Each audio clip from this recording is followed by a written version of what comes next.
नमस्कार दर्शक बंधु आज अनुचिंता आकाश को नहीं आकाश आमको कौन शिखौछि आसंतु शुणिबा शास्त्रकार आकाश कहले आरे आश्रयो जो द्वितिमताम काष्ठा च पततं तथा शरणं जो रसभृता माकाश सज्जनोपम।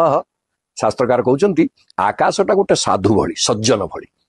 आकाश रे कौन थाए ना आश्रयो जो द्वितिमताम द्वितिमान माने जे तेजस्वी जे ज्योतिष्मान आपण तारा नक्षत्र ग्रह सूर्य चंद्र ये समस्तंकर आधार होचंती आकाश आश्रय होचंती आकाश। तेणु सबु ज्योतिष्क मानकर आश्रय होचंती आकाश। साधु कौन ना जहा पाखरे प्रतिभा थाए द्वितीय बोले होची प्रतिभा जे प्रतिभावान तार आश्रय अर्थात प्रतिभाशील बा प्रतिभाशाली मानकु उत्साहित करिवा प्रत्येक सज्जनर कार्य। तेणु से प्रतिभाशाली मानकर आश्रय।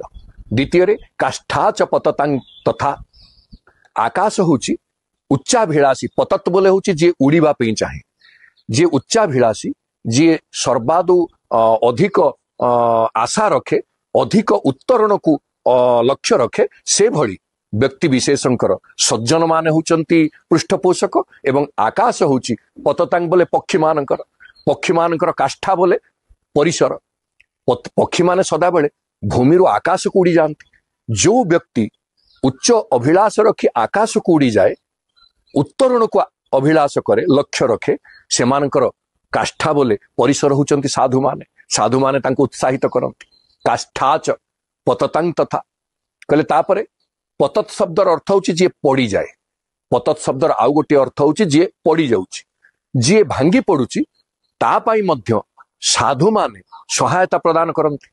तेणु आकाश र का शब्द सहित साधुर गुण समान ही जाउची। तापरे आसिला शरणम कहले शरणम जो रसभृतांग रसभृत बोले मेघ जे जल को धारण करछन जलभृत रसभृत कहले आकाशटा होची मेघर शरण। साधु माने कौन जो माने रसज्ञ विद्वान जो माने प्रकृत समवेदी जो मान हृदय भितर रस जानिबा पई रसज्ञता थाए सेई मानकु साधु माने सहयोग करते एवं वास्तव रे साधु माने सेई मानक संगति रे रहंती।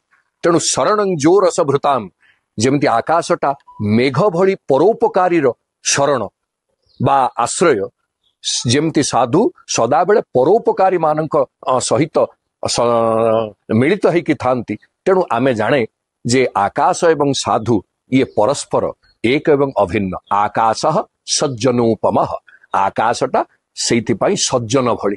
तेणु आसंतु ए आकाश ठारू ज्योतिष्क मानकर आश्रय उत्तरणशील मानकर परिसर एवं रसज्ञ मानकर शरण एई तीनोटी गुण को ग्रहण करी आम जीवन को आकाश भली व्याप्त उदार एवं विशाल करिबा। जय जगन्नाथ।